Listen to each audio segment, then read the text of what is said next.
이 문제가 어떻게 출제되냐면 이거 되게 고급 정보인데 구독, 좋아요 눌러. 안녕하십니까, 보라마프입니다. 유튜브 구독자분이신데 저한테 이제 연락이 오셔가지고 특강을 듣고 싶다. 간단하게 자기소개 해주세요. 안녕하세요. 2021년 초수로 합격해서 지금 중학교 1학년들과 함께 도덕 수업을 만들어 나가고 있는 곰 선생님입니다. 반갑습니다. 왜 도덕윤리를 했어요? 제가 원래 윤리교육과를 가려고 했던 게 아닌데 수능 재수할 때 클릭을 잘못해서 갔는데 덜컥 붙어버렸어요. 클릭 한 방에 인생이 바뀌네. 최저가 낮길래 못 모르고 눌렀다가 된 거예요. 원래는 뭐 할라 했어요? 사범대 가고 싶었는데 전공 딱 정해져 있지 않았던 상태였어요. 그래서 1학년 때 좀 방황을 되게 많이 했어요. 그냥 공부하기가 싫었어요. 재수 때 너무 힘들어가지고 그 재수 왜 힘들었어요? 그냥 고시원 살고 혼자 이렇게 뭔가 다 하는 게 전 잠실에 있어요. 학원이 그쪽에 있어가지고 재수 종합반을 등록했는데 너무 분위기가 엉망진창이어서 공부하려고 온 애들이 없는 거예요. 그리고 독서실 비슷하게 그런 독학학원, 그 독학학원도 한 9월 때까지 다니다가 거기서 너무 침묵이 너무 심해져서 나와서 이제 수능 시험 칠 때까지는 계속 혼자 공부했어요. 그러고 이제 대학을 왔는데 공부하기도 싫고 놀고 싶고 그러다가 그냥 1학기 놀고 바로 군대 갔어요. 2학기 때. 갔다 와서 본격적으로 한 3학년 때부터 준비를. 제대로 한 건 3학년, 2학년 때부터 책만 읽고 3학년, 4학년, 2년을 공부한 거네, 그죠? 3학년 때는 진짜 남들 하는 대로 그냥 남들 보는 책 보고 인강도 들어보고 그러다가 그때 같이 공부했던 제 여자 동기들은 다 합격했고 그 친구들이 도움을 줬어요? 도움도 많이 받았죠. 몇몇 안 되는 선배들의 도움도 많이 받고 4학년 때는 이제 이때까지 했던 내 공부 방법이 틀렸구나. 그때 제 3학년 때 쳤던 그 20학년도 시험이 진짜 어려웠거든요. 1차 컷이 막 46점 막 이렇게 나왔던 해였어요. 열심히는 기본이고 잘해야 되겠구나. 왜냐면 월별로 교육학을 어떻게 하시는지 알려주세요. 옛날에 합격자한테 받은 책이 있었어요. 그 모 강사의 그 상학원 이런 거 책 있잖아요. 그걸 그냥 1, 2월 달에는 계속 읽었어요. 밑줄 치고 이거 중요한 것 같다 이렇게 혼자서 계속 하고 그걸 한 교생 나가기 전 하고 그리고 친구랑 아침에 기상 스터디로 교육학 읽기를 했어요. 그냥 잠을 깨기 위한 용도로 순수히. 교생 끝나고는 기말고사 치고 이제 7월부터는 일주일에 한 번씩 모의고사를 풀었어요. 여러 강사들 걸 각자 구해와가지고 풀고 이제 서로 바꿔서 채점하고 매겨주고 이제 9월 되니까 일주일에 2번 11월 때까지 계속 그리고 시험 치기 이틀 전에는 둘이서 빈 강의실 가서 교육학 정리역 다 한번 써보고 중요한 거 강의실 칠판에다가 서로 설명하면서 이거 뭐였지? 까먹은 건 얘가 설명해주고 얘가 모르는 것도 제가 설명해주고 저도 매점 18.67 완전 좋구만. 제가 제 주변 지인 중에 역대 최고 점수가 진짜니까 18점 넘는 사람 잘 없거든. 전공은 대여섯 가지 되거든요. 동양, 서양, 정치, 교과교육만, 통일. 근데 동서양은 윤리학 파트거든요. 진짜 철학자들 나오는 그런 영역인데 그게 배점이 제일 커요. 암기예요, 뭐예요? 그러니까 학자가 그 말한 거를 공자가 말한 거 골라라 이런 건가? 개념을 정확히 알고 있어야 돼요. 예를 들어 공자의 인이다. 인이 어디서 어떻게 어떤 상황에서 어떤 의미를 갖는지 상황을 던져주고 네, 상황을 던져줍니다. 적용해서 네, 그 상황이 대신에 그 공자의 원문 텍스트 논어나 맹자나 뭐 이런 거 그럼 이게 의미하는 바 이거의 역할, 기능 이런 걸 몇 가지 적어라. 정확히 알고 있어야 다 쓸 수 있는 거죠. 동서양은 이 문제가 어떻게 출제되냐면 이게 되게 고급 정보인데 구독, 좋아요. 평가원에서 쓰는 텍스트가 정해져 있어요. 몇 가지 그 번역본들이 뭐 아리스토텔레스의 니코마코스 윤리학이나 플라톤 국가 이런 텍스트 공자의 논어나 맹자나 노자 도덕경이나 장자 이런 텍스트들이 번역이 잘 된 번역서들이 있어요. 그런 텍스트를 기본 한 권 그리고 그와 관련된 기본서라고 개론서들이 있어요. 대학교 교재들 있잖아요. 번역서, 개론서 이걸 위주로 봤다. 최소 2권이 한 문제 출제 근거로 잡혀요. 이의제기에 심하려면 안 되니까 논란이나 그런 게 있으면 안 되니까 그래서 그거를 중심으로 문제를 내세요. 다 교수님들이 근거를 마련해요. 어디서 냈는지. 기출문제 답을 그냥 저희가 책에서 보고 찾아요. 아니 근데 그럼 책이 엄청 많아야 되네. 책이 많습니다. 저 사진을 보여드릴까요? 우와, 책값이 그럼 한 책값만 100만 원 넘게 들었어요. 대부분이 그렇게 공부를 하나요? 효율성 때문에 자기 스스로 찾으려고. 근데 이게 느려 보이는데 가장 이게 효과적이고 효율이 있어요. 아니 좋은 말인데 맞아. 정도가 제일 빨라. 저도 진짜 빨리 합격하려고 다른 합격생 서브노트 이런 강사 뭐 시크릿 자료 이런 거 막 봤어요. 개코나 맨날 처음 떠있거든요. 원문을 다 읽고 어느 구절에서 그 학자의 특정 개념이 잘 드러나는 부분이 있어요. 아니면 이때까지 출제가 안 된 그 텍스트가 있어요. 그런 걸 발췌해서 계속 읽고, 그리고 기본서에 사실 개념이 다 나와 있거든요. 설명이. 그리고 논문. 윤리과가 좁다 보니까 교수님들이 딱 정해져 있어요. 논문을 또 찾아봤어요. 윤리 교수님들이 몇 분 안 되니 그분들이 거의 출제율 들어가니까 패턴이 있구나. 전국에 과가 몇 개 없다 보니까 저희가 시중에서 구할 수 없는 책들은 교수님이 가지고 있어요. 절판된 책들. 근데 그 절판된 책에도 되게 좋은 양서거든요. 되게 그런 거를 찾아서 그거를 토대로 논문을 쓰신단 말이에요. 근데 논문은 진짜 주관적인 성향이 짙어서 나 공부가 어느 정도 쌓인 뒤에 식견이 있어야 논문에선 내가 모르는 부분이 있나, 이런 부분도 있나 하면서 찾아보는 거기 때문에. 이 만약 어떻게 봅니까? 보는 방법을 알려주세요. 많이 보면 돼요. 많이. 계속 봐야 돼요. 이거는 하나 추천해드리고 싶은 게, 제가 정말 도움을 많이 받았던 선생님이 계신데, 저는 그때 대학생이었고 그분은 현직이었어요. 중학교에서 고등학교 가신다고 전공을 좀 공부해야 되니까 고등학교 가면 전공을 많이 쓰이거든요. 그분이랑 했던 스터디가 뭐였냐면 전화로 맨날 기상 스터디였어요. 각자 책을 하나 정해와요. 그리고 책을 읽어요. 잠 깰 용도로 한 짧게 한 페이지 정도? 그 정도 읽고 다른 기입형을 자기가 만들어 와요. 책에서 기입형 뚫어가지고 그거를 읽어서 말해줘요. 읽어서 말해주고 빈칸은 뭐뭐다 하면은 그걸 듣고 바로 그 자리에서 전화로 풀어야 돼요. 그렇게 근데 잠이 진짜 안 깨거든요. 계속 이거 들으면서 집중하고 생각을 해야 되니까. 그렇게 해서 스터디를 한 4월까지 하다가, 근데 전 그 스터디가 너무 좋아서 끝나고 난 뒤에도 이제 한 명 구해서 했는데, 방식으로? 네, 했는데 2학년이랑 한 거예요. 제가 거의 과외해줬죠. 이게 좋은 게 계속 완전 무지한 사람을 내가 가르쳐버리면 내가 그러니까 알아야 가르치니까 그쵸. 굉장히 좋더라고요. 또 저희과 선배랑 7월 8월 그때는 전화로 서로 중요한 주제를, 예를 들어 오늘 칸트를 공부했다, 이런 칸트에 대해서 중요한 주제들이 몇 가지 있거든요. 뭐 자율, 뭐 무슨 정언명령, 이런 것들 세부적으로 뭐 어떤 주제가 나올 것 같다, 이런 거를 들고 와요. 그러면 이거에 대해서 설명해봐라, 이런 식으로 서로 응답식으로 이렇게 전화로 했었죠. 9월부터 11월까지는 모의고사 풀긴 했는데 모의고사가 별로 안 좋아요. 저 막 모의고사 막 꽈락 맞고 그랬거든요. 저도 그랬어요. 그래도 뭐 합격했잖아요. 원래 이제 임용은 현직 교수진들이 들어가고 근거를 가지고 오고 심사를 보고 질이 좋잖아요. 네, 그죠. 몇 명이 만든 건데 그 강사의 문제는 개인이 그냥 뭐 20개 문제를 그냥 부악 이래 8주 동안에 20문제 하면 160개 문제를 그냥 한 2달만에 부악 만든 거야. 심지어 작년에 했던 모의고사랑 비슷한 똑같은 경우도 있어요. 그래가지고 그냥 시간 관리용으로만 모의고사는 그렇게 하고 연습만 해보고, 경북은 경산에 주잖아요. 그래서 10월 그때는 토요일 아침에 경산 가서 그 똑같은 시간에 도서관 가서 아침에 9시에 교육학 풀고 쉬는 시간 똑같이 해서 전공 이렇게 2, 3교시까지 풀고 그렇게 했어요. 그렇게까지? 너무 절실했으니까. 그러고 이제 전화 스터디한 선배랑 다른 선배 한 명 더 이렇게 해서 셋이서 논점 정리하는 스터디를 했거든요. 약간 핵심 주제? 이때까지 출제가 안 된 그 주제? 뭐 예를 들어서 스피노자의 슬픈 여자요? 자유, 이건 나왔거든요. 자유에 대해서 어떤 의미가 있는지, 하여튼 그런 것들을 매주 몇 가지씩 영역별로 동양, 서양, 정치, 교과 이렇게 통일 이렇게 해서 한두 개씩 가져와요. 그리고 그거를 셋이서 합쳐요. 그거를 제본해서 보고, 그게 약간 서브노트 형식으로 왔죠. 저는 서브노트 만들지 않았거든요.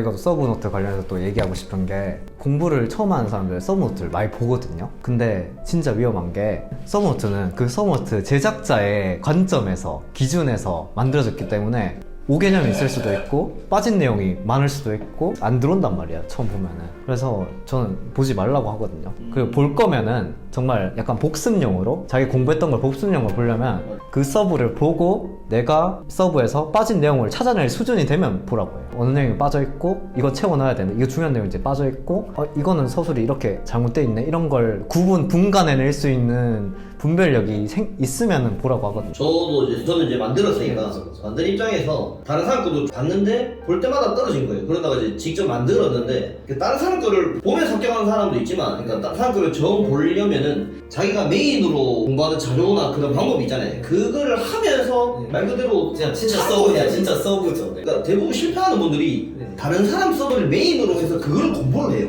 제가 그렇게 실패했거든요. 그러니까 어디까지나 서브는 내 공부를 하는 걸 단순 점검용으로 활용을 해야지 이게 완전히 메인이 되면 안 되니까. 윤리과에서 대표적으로 악명 높은 책이 하나 있어요. 로버트 에링턴의 서양 윤리학사라는 책이 있거든요. 책이 약간 초록 괴물처럼 생겼거든요. 근데 그 책에서 막 인용 문제가 수십 개가 나왔어요, 이때까지. 근데 그 책이 어려워요. 거기 엔간한 서양의 중요한 고대부터 중세, 근대, 현대까지 다 들어있어요, 학자분들이. 근데 그 책을 안 읽어요.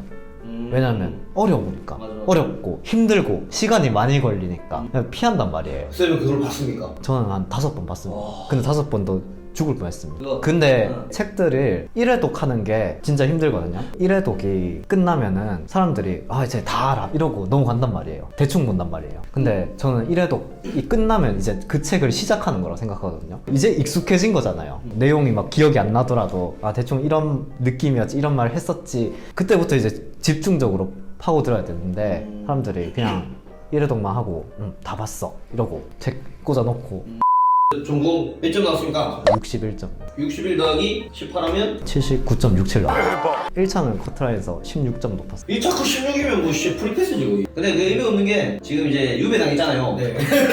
어쩔 수 없어. 이 경북 지역이 워낙 또 크고 그 인기 있는 지역은 티어가 없을 수도 있어요. 유배 생활도 하면은 다 피가 되고 살야 됩니다. 아 그리고 답안을 저희 서술형 시험 4줄이잖아요, 4줄. 근데 그 4줄이 의미가 있습니다. 나 그냥 막 했는데? 문제 조건이 그 4가지 수를 맞게 교수님들이 만들어 놓으세요, 채점 때문에. 한 줄에 하나 더 해야 되나? 거의 한 줄에 하나가 들어가면 제일 이상적인데 이게 문제에서 요구한 것만 써야 되는데 자기가 아는 모든 지식을 총동원해서 막 자대서 막 줄 하나 더 추가하고 막 그렇게 막 쓰는 사람이 있단 말이에요. 그렇죠. 뭐 열심히 적는 건 좋긴 한데 그러면 결코 점수를 잘 받을 수는 없거든요. 저도 진짜 한 줄 뭐 두세 줄이면 끝나는 문제도 있었어요. 그런 거를 딱 문제의 가지수 맞게 핵심만 담은 그 언어로, 문장으로 그러니까 적어야 됩니다. 그리고 또 저희과 사람들이 가장 많이 실수하는 게 개념을 자기가 이해한 대로 풀었어요. 책에 있는 정의대로 적어야지 가장 깔끔하게 점수를 받을 수 있는데 엉성한 게 이해해서 막 풀었으면 그러면 채점하는 사람도 읽으면 이게 무슨 말인지 이해가 안 된단 말이야. 그때부터 아슬아슬한 거예요. 그래서 가급적이면 원전에 나와 있는 그 개념, 칸트의 의무 개념이라 했을 때 4시 되면 맨날 쳐나 나가는 거 맞습니다. 칸트의 의무 개념을 써라 하면은 도덕 법칙에 대한 존경에서 비롯된 행위의 필연성이다 이렇게 적어야 정답이거든요. 그러니까 자기가 엉성하게 풀었으면 풀었으면은 바로 끄어버립니다 다. 맞아.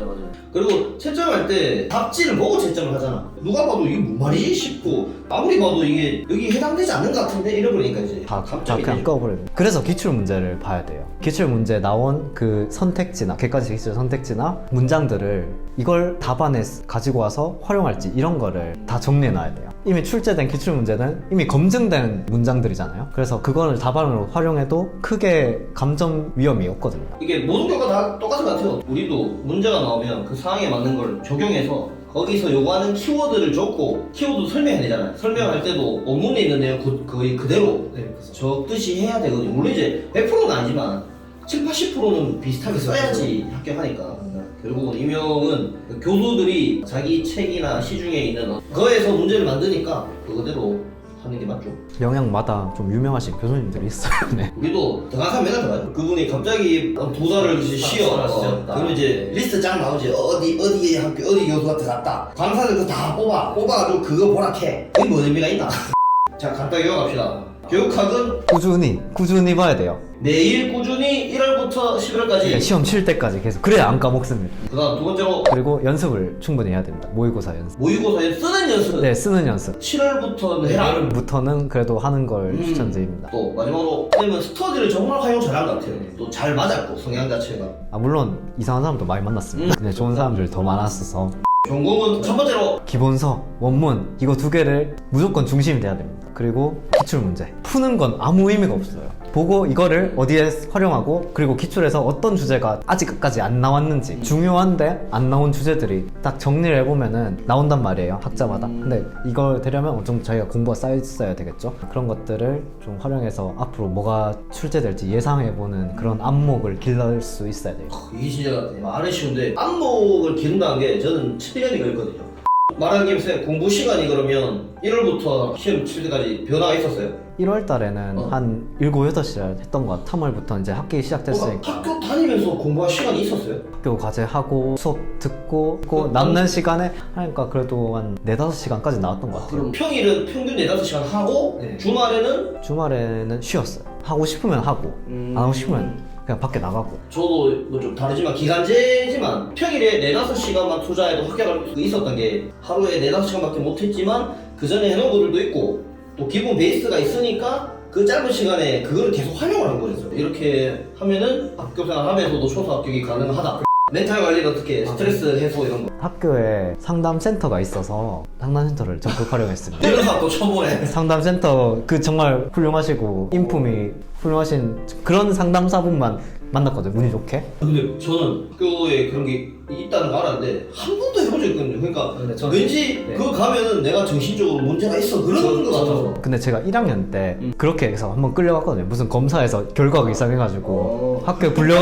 불려갔는데 그분이 정말 지금 거의 은사님 격으로 돼 있는데 그분한테 2년 동안 상담받고 괜찮았어요. 그냥 일주일에 한 번씩 코로나 없을 땐 가서 했었고 코로나 때문에 전화로 했었는데 그냥 답답한 거 힘든 거 다 얘기하고 이렇게. 왜냐면 제 친구들은 제가 얘기한 걸 잘 안 들어요. 제가 많이 들어주거든요. 그런 성격이어서 저는 어디 얘기할 데가 없는 거예요. 그래서 상담 선생님들 계시니까 어차피 학교에서는 학생 신분일 때 무료로 다 받을 수 있으니까 아 원래 돈 내는가? 원래 사설 기간 밖에서 하면 다 비싸게 오 좋네. 네. 등록금 냈는데 다 뽑아 먹어야죠. 여러분들의 등록금이 커지고 있습니다. 뭐 아니면 혼자 받아보러 하는 걸 좋아해요. 아니 뭐 게임 하거나 뭐 그런 거 없어요? 제가 작년에 모바일 카트라이더를 시작했어요. 그때 잠깐 미쳤어가지고 하루에 막 3시간, 4시간 지금 이거 하고 있는 거예요. 이거 도저히 안 되겠다 이러다가 망할 것 같다 이래가지고 9월달 돼서 앱 삭제하고 시험 칠 때까지는. 이 컨텐츠가 안 나와요. 보니까 제 주변 윤리쌤들이 아주 이제 건전해. 그러니까 이제 학교에 그 상담센터 활용하고 카트라이더 하고 이게 무슨 일탈이야. 일탈이 강도가 이게 너무 좀 약하다는 얘기. 이제 공부할 때 집에서 뭐 지원 같은 거. 저 3학년 때까지는 알바를 했었는데 근로랑. 오. 근데 4학년 때부터는 이제 그냥 진짜 올인. 3학년 때 해보니까 죽을 것 같더라고요. 그때는 또 하루에 수업 듣고 공강 땐 근로 가서 일하고 저녁에는 알바로 가서 서빙하고 새벽에 와서 새벽에 오니까 뭐 공부할 시간이 없는 거예요. 그렇게 해보니까 내가 푼돈 벌려고 이러면은 나중에 공부를 못하겠다 싶어서 한 학기 동안 알바를 해봤었는데 그렇게 제가 오늘 마침 참 의외의 날입니다. 그래가 사랑하는 부모님께 용돈 얼마 드립니까? 150만 원 드렸습니다. 월급의 거의 대부분을 이제 합격해서 처음으로 크게 드리는 첫 월급 일단 다 드렸고 내가 지금 너무 작아지는데 드디어 대망의 합격을 했습니다. 그 합격의 순간 어땠습니까? 2차를 정말 못 봐가지고 신경점이 떨어지지 말이 돼. 근데 주변에서도 그랬어요. 뭐 면접관 싸대기만 안 때리면 붙는다. 울었어요. 울 뻔했습니다. 에 나는 울었지. 지금 1년밖에 안 하고 그래. 담임반 애들 때문에 좀 그 면놈 때문에 좀 머리 아픕니다. 그런 게 또 있어야 돼. 그래야 내가 살아있음을 느끼고 내가 교사로서 이런 것도 이겨내야지 그거 하는 거지. 내가 어떤 교사가 되겠다. 목표가 있으면 얘기해보세요. 제 고등학교 은사님께서 해주신 말씀이 이런 거 좋아요. 어떤 그 선생님을 떠올렸을 때 참 스승이다 막 이런 거창한 그런 거라기보다는 그냥 한번 기억이 났을 때 그분 그래도 괜찮았어 좋았어 라는 정도로만 남았으면 저는 성공한 교사라고 생각합니다. 그러니까. EBS에 윤혜정 선생님이라고 있어요. 그 국어 선생님인데 되게 유명하신 분이거든요. 그래요? 내가 가르친다라기보다는 학생들과 같이 살면서 내가 가진 뭔가를 좀 더 나눠준다, 알려준다. 이 말이 되게 좀 와닿더라고요. 오랜 시간 동안 아이들을 가르치면서 생각하게 된 것은, 배우게 된 것은, 내가 얘들을 가르치는 게 아니라 그냥 같이 사는 거예요. 특히 도덕은 지식을 가르치기보다는 내 삶 속에서 내가 어떤 사람이 되어야 되는가, 내가 어떻게 살아갈 것인가, 그런 거에 대한 생각을 하고 질문을 하고 느껴보고 행동으로 실천으로 나갈 수 있게 도와주는, 약간 다른 뭐 국어나 영어나 수학이나 조금 성격이 다르단 거야. 약간 철학적인 문제들, 내가 어떻게 삶을 살아갈 것인가, 애들이 생각해보지 못했던 거를, 평소에 생각하지 않았던 것들을 생각해볼 수 있는 기회가 되는 게 저는 도덕 수업이라고 생각하거든요. 근데 왜 나의 학창시절 도덕쌤들은 맨날 폐기만 하고 밑줄 긋고 시험 나온다 하고 이게 다 했어. 그러니까 지금 20, 30대 젊은 쌤들 선생님들은 이렇게 학생들하고 뭔가 좀 대화를 하려고 도덕이나 학문을 가르치는 게 아니고 애들에게 어떻게 올바르게 삶이란 걸 또 생각하게 하고 윤리적으로 어떻게 살 것인가 그리고 정의적인 측면을 좀 정의적 측면 맞아요. 던져주는 것 같고 네. 뭐 생각을 이끌어내는 것 같은데 우리 때는 좀 그런 게 없었다 보니까 그래서 도덕윤리가 너무 그냥 암기감처럼 느껴져요. 그러니까 저한테는. 아무튼 그래서 애들이랑 같이 잘 지내는 그런 교사가 되고 싶습니다. 쌤을 또 만나가 인터뷰를 해보니 아주 그냥 빠른 청년이시더라. 굉장히 학생들이 쌤의 또 진심을 알고 열과성을 다 애를 가르치면 애들 또 잘 따라주고 할 것 같아요. 이제 같이 성장하는 거지. 교학상장한 불닭동시 하시고 일단은 쌤이 다 경험해봐요. 왜냐면 지금 성장하는 과정이기 때문에 애들한테 학부모한테 교사분들한테 이렇게 상처받을 일이 많을 거예요. 그러면서 성장하는 거라. 많이 진짜 대동 당해봐야 돼요. 그때 사람이 와 어떻게 저럴 수 있나 하는 거를 겪어봐야 돼. 저도 이제 많이 겪어봤지만 앞으로 더 겪을 거예요. 더 많이 힘들 거고 더 안 좋은 일도 많을 건데 그러면서 뭐 성장하는 거지. 욕도 먹고. 그 얘기해줘. 교사를 준비하는 뭐 여러분들이 있을 거니까 그런 분들 위해 한마디 해주세요. 자기 자신이 추구하는 뭔가 그런 가치를 잃지 않고 꾸준히 그걸 지키면서 살아가는 교사가 됐으면 좋겠습니다. 네. 쉴 땐 쉬고 뭐 놀러도 가고 친구도 만나고 술도 먹고 그렇게 자기 자신을 조금씩 여유도 주면서 그렇게 하면은 저처럼 이렇게 되지 않을까 싶습니다. 너무 막 자신을 막 매몰차게 가혹하게 혹사시키면서 그렇게 공부하면은 결국엔 본인만 손해예요. 스스로 좀 챙겨가면서 꾸준히 하시길 바랍니다. 공부하신 분들 뭐 이런 걸 좀 참고해 주시면 좋을 것 같고 유튜브 계속 봐주시고 네. 같은 우리 경북이니까 오가면 뭐 이제 연락할 수도 있잖아요. 오늘 뭐또밥 먹고 납시다. 네. 감사합니다. 끝!